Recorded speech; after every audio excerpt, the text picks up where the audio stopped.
Hello, welcome back to my channel. This is a shout out to my 17 subscribers. Super grateful for all of you guys, and if you are a new friend here, super grateful that you're here too.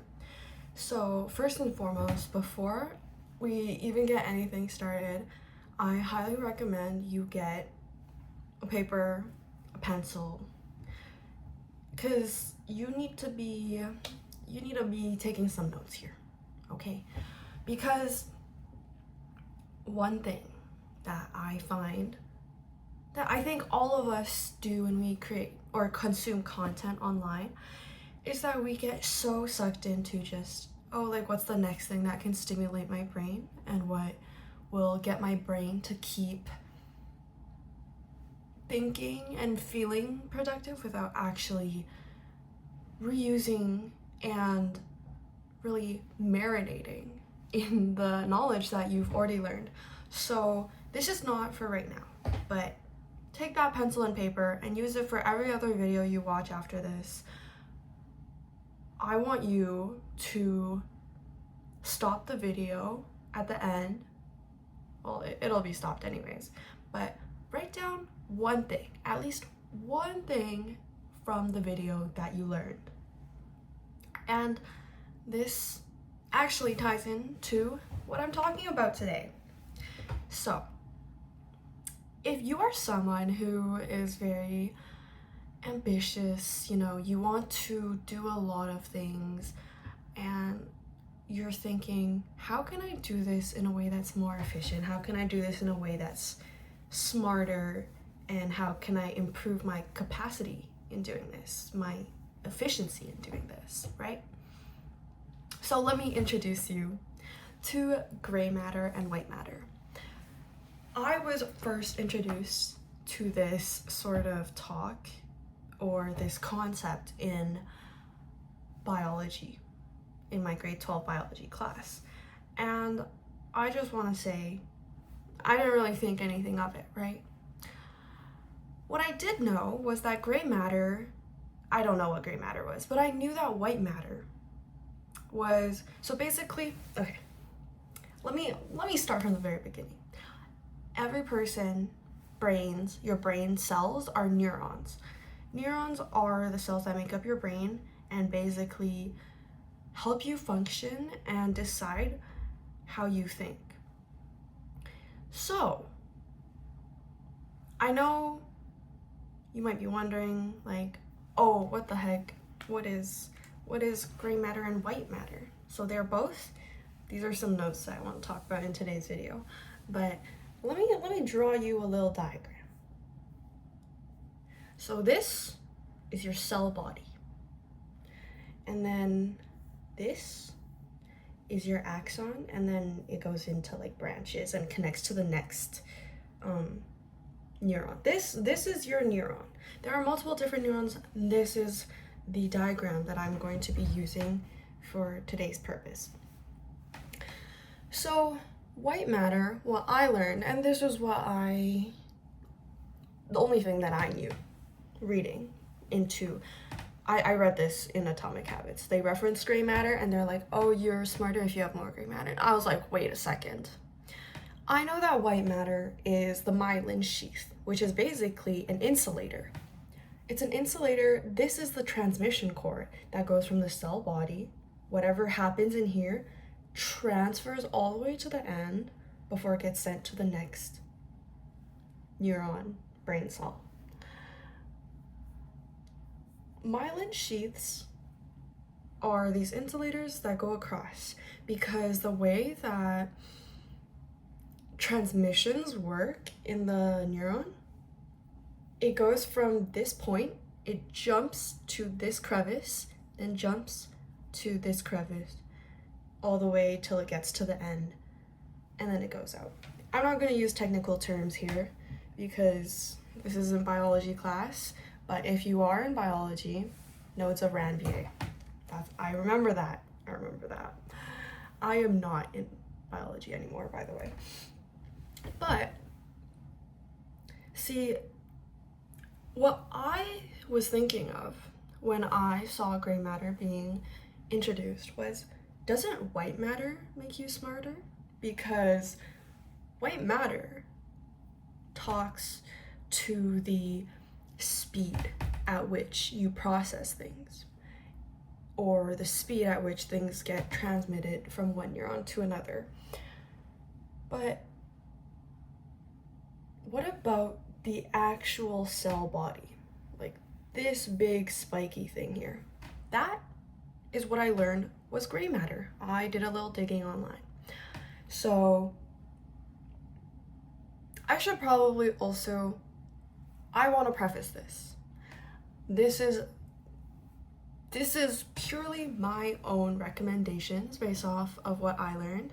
I would recommend you do research into your own thing as well, take some notes, because I think it's always good to fact check what other people say with multiple resources, and then make your own conclusion rather than just believing the first person who tells you that. Keep that in mind. But yeah, so this is gray matter and this is white matter. I thought that having more white matter, more nodes allows you to jump faster, the transmission jump faster, and so you're able to do things better, do things smarter. But this is the cell body, this is, the cell brain, the nucleus. The gray matter is where the actual processing in your brain actually occurs. So basically, I want you to think of the gray matter as the engine of the car, and the white matter, actually, is that a good? That's actually not a good comparison.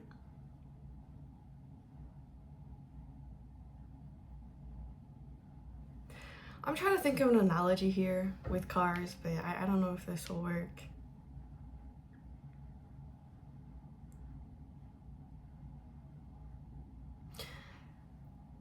You know what? Scratch that. We're going zero analogy. I can't think of one at the moment. If I do, I will bring it up. But I was doing some digging on my own about what the difference between, two people having different amounts of white matter are compared to two people who have different amounts of gray matter are. And so this is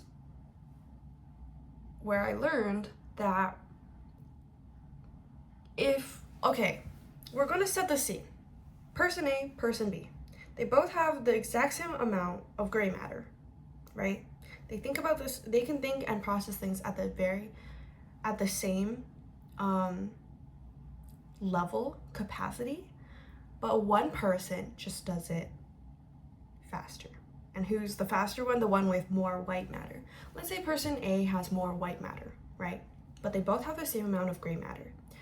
The person A with more white matter is going to react faster. They are going to not necessarily think of more complex things, but with technical skills and being able to do movements and sort of repetitive tasks, which is what strengthens the white matter. Repetition creates permanence. Repetition for, what's the word? Practice makes permanent? Yeah. I don't know why I was saying repetition, but practice makes permanent. And that's exactly what the case we have right here is. So basically, the white matter, person A, is going to have a quicker reaction speed. They're going to, like, that was the only example that I can remember right now. But let's say now they both have the same amount of white matter. Person B now has more gray matter. They're going to think probably at the same speed, but person B is able to maybe handle more complex ideas inside their brain, whereas person A will have to write it down, and process their thoughts outside of their brain, where person B can do all of that inside their head. Because their brain, the gray matter, is able to handle all of that inside their head rather than needing it to be outside. And an example of this would be doing steps of a mathematical calculation in your head rather than writing every single step out. If you can visualize it and do it step by step in your head, you don't need to write it out. You just figure out the answer, right? And so that's the difference between gray matter and white matter. And so you might be thinking, oh, neurons, are they fixed at a set limit? Like, does everyone only have a certain amount? And if someone has more, they are smarter than me? Or like when you're thinking about it that way, that's quantity over quality, right? Obviously you want quantity because neurons are for many different purposes. I might be making this part up now, but this part is not made up. Neurons connect to each other, and there are specific neurons for specific actions, and only if those neurons fire do they get stronger, the connections get stronger, and it makes it easier for you to repeat those same actions. This is the synaptic connection. But the part that I might be I'm unsure about this part, but I'd like to think of it this way, where there are specific neurons which are used to cuss people out. There are specific neurons used in order to pause and take a moment and use specific vocabulary words. Those neurons, the more action potential, the more they fire and get used, the connection between those neurons, because every action has a string of neurons that get used. The more it gets fired, the more those connections get tighter. And so if they're tight, it makes it so easy to do, so easy to just default to that. And that's why bad habits are harder to break, because they're just so easy to default to. And that's what you need to do and deal with in order to break those connections. You have to stop firing those neurons. And there's also many more other neurotransmitters that can get into your that can factor into your decision, if you get dopamine, serotonin, whatever, all those stuff, like we're not gonna talk about that. But the most important part is to know that you need to be strengthening both the white and gray matter, and there's almost a very fine line that I don't even know. I think they both work together, because they both are in the same neuron. I think neurons may be a set number in your lifetime, but gray matter and white matter is not a set limit, because gray matter, your cell body can grow, and the myelin sheath, this part, the insulators can get thicker, they can get longer, or I think shorter insulators actually work better because it's faster little jumps rather than big long jumps. I don't know why I did that, but hopefully that makes sense. If you guys have any questions about this stuff, please leave them in the comments. Please correct me if I'm wrong, if you know more about this. I would greatly appreciate it. But that delves into my second topic of this video, which I actually watched a video this morning on. Crazy, right? And I plan on working on this too. This is a combination of all the videos that I watched, but this specific topic of intentions and affirmations I watched in this morning's video, where You are going to be who you believe you are. If you think you are lazy, you're going to be lazy, because you and every other person in this world will act in an identity solidifying manner.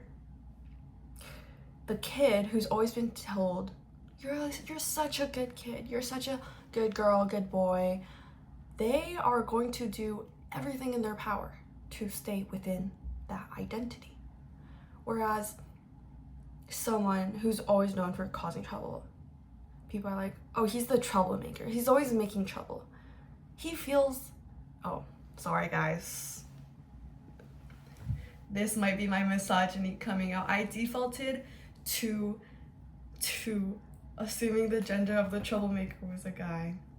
It could be a girl too, but for this purpose, it's going to be a guy. But I hope you guys know that, catch yourself when you're making these assumptions that might be just subconscious, because I just went with it and then I was like, wait, why did I just gender him?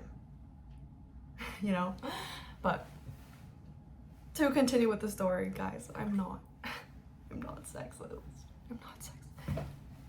Anyways, so let's say there's a troublemaker. And it's a boy troublemaker, okay? And maybe this is actually one of the synaptic connections where, you know, you think of a troublemaker, you automatically think of a guy, and so it's easy to default to that. And that's the sort of connections that you need to be more wary of. So them being told they're the troublemaker or whatever, they are going to feel so comfortable doing bad things because that's just who they are. So if you're like, I'm lazy, I'm not someone who goes to the gym, I don't run, I don't do this. Yeah, so when you don't do it, you feel comfortable, don't you? And why would you want to feel comfortable where you are right now? Like, if you're so comfortable being this way, how are you gonna get your goals? So change your identity to like be the person that you already want to be, and set intentions and affirmations, and just constantly remind yourself. And what I plan to do for myself, I'm gonna let you guys in on my secret of what I'm gonna do, my secret plan. And only you guys will know, because I'm the one telling you. You are going to create a list of affirmations. Think of the person that you want to be. Think of the person you want to be and what their character traits are. Write them down on a piece of paper. Make it pretty. Make it nice, minimalist. Add stickers, colors, whatever you like. You are going to go in the mirror and read it to yourself. I know. Wow, mind-boggling information, right? No. This is where I have my little add-on. Let's say affirmations. I am smart. I take care of my body. I eat healthy for a majority of the time. And don't go too crazy with these affirmations, because if they're like think of it like a pendulum. If you go too crazy one side, you're gonna swing back and hit crazy on the other side, rather than a small effort to continue to move in one direction. But yeah, be realistic, but still set really ambitious goals for yourself, such as, you know, I'm gonna exercise 3 times a week, I'm gonna exercise 4 times a week. I am someone who exercises and takes care of my body. I drink water every single day. Okay, these are maybe not it. Like, I am kind, I am beautiful, blah, blah, blah. Those sort of affirmations, whatever you want. And I highly recommend you also go to check out people that inspire you and use them as maybe alter egos, as inspirations. Think about what you admire about them and set those intentions for yourself of what you want to do.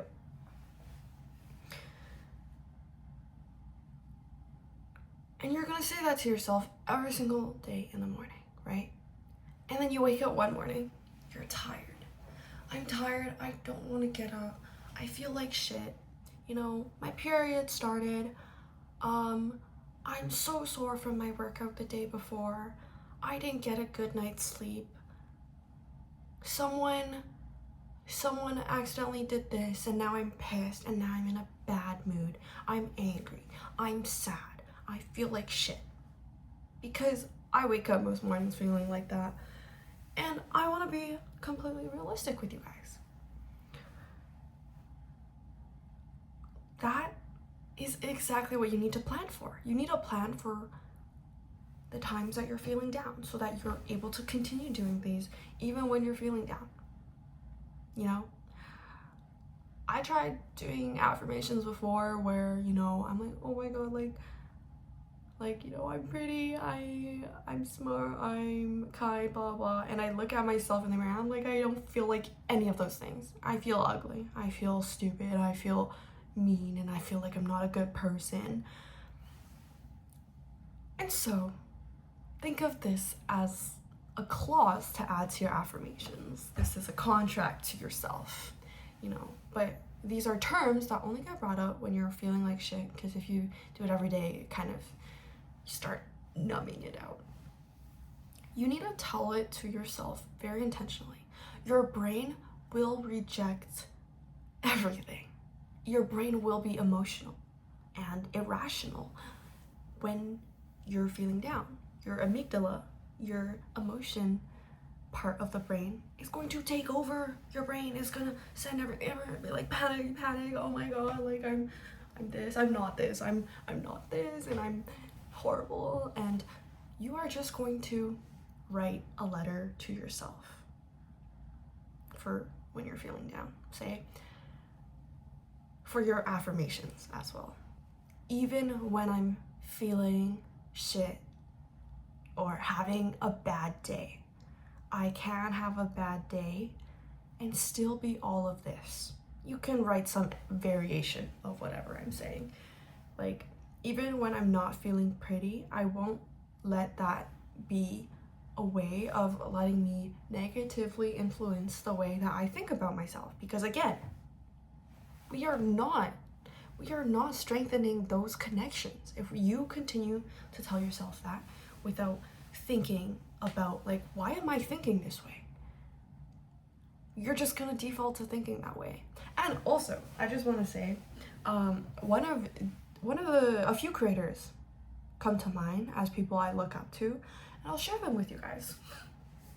I look up to Yana. She's a streamer. I think she's really pretty, and I love her personality. She's so like energetic, but she's also like so real and like her own person, you know? Like, she's like very confident in who she is as herself and what her character is.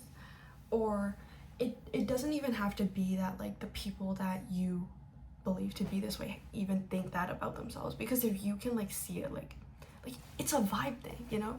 And one clip of Yana that really made me admire her, that literally like it like changed a gear in my brain, because I thought this exact same way. She was streaming, she was talking to her camera and being like, chat, I feel so left out. And then she's like, pause. Actually, no, I'm gonna change that. I'm just gonna include myself. And so she starts talking to other people. Like, I don't know if you've seen this clip or not, but that was generally like so eye-opening for me, because in first year, I'm going into my second year of university, and in first year, I felt so like alone. I was like, oh, like, why aren't they inviting me? Why aren't they including me? Like, I can include myself. I don't have to wait for permission. But also, I understand that I was finding my own identity in first year as well, so I'm giving myself a safe space, you know, to look back on what I did and what I could do better so that I do better next time. Yeah, I really admire her kindness. And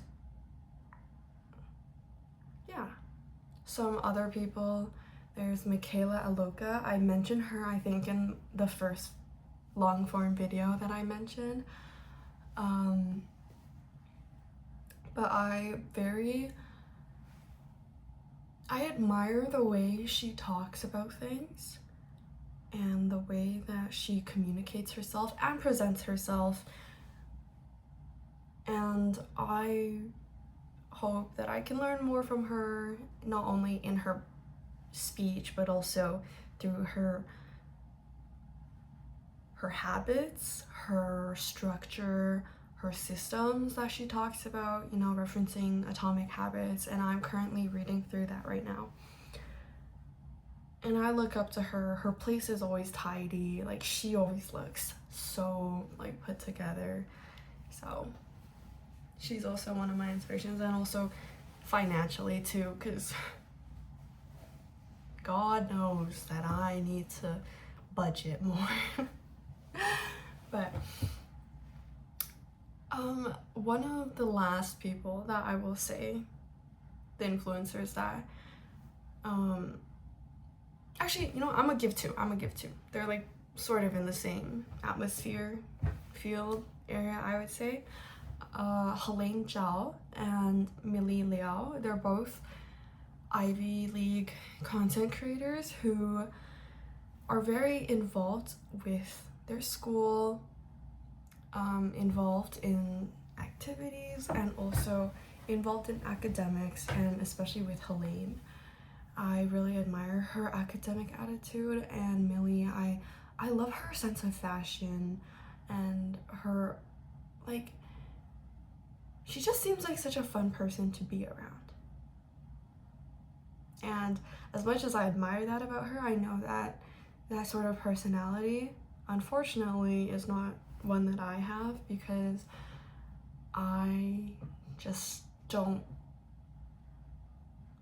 like, I'm not the same person as her, but it doesn't stop me from noticing the good aspects about her that I can still learn from, where she's, you know, super friendly to everyone, and super, like, she brings up these like witty jokes and everything, and I think that's like, I think she's hilarious. But yeah, I used to watch them a lot, especially in high school, but transitioning into university, I was finding that it just wasn't something that I want to like watch anymore. But I still go back to them sometimes. Like, I'll watch a video once in a while. Like, I used to watch them like every single day, but I think it got to a point where I was just like, you know what, like, I'm gonna start living my own life, you know, type shit. And, you know, figure out the things that work for me, because what works for them doesn't necessarily work for me, and that's really important too.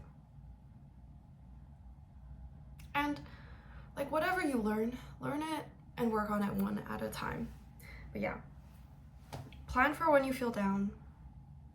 Say, even if I feel like shit and that I'm ugly and that I'm not pretty, I need to know that my brain is being irrational right now, and I need to distract myself, treat myself nicely, do something to get rid of these thoughts, because we do not want to be falling down that hole. It is completely okay to have these thoughts. It's just, we are trying to remove them. And you're never gonna fully remove them, and that is also completely okay. But yeah, there was one more topic which I wanted to cover, but we are at the 30-minute mark. So I will get into that in my next video. And it is something that I also learned from the people that I admire. So I hope you guys enjoyed this video. Make sure to leave a like and subscribe if you enjoyed. If you didn't, please let me know how I can improve my videos more in the comments. And I hope that you guys have an amazing rest of your day, evening, weekday, weekend, month, year, I don't know. And I'll see you guys in the next video. Bye!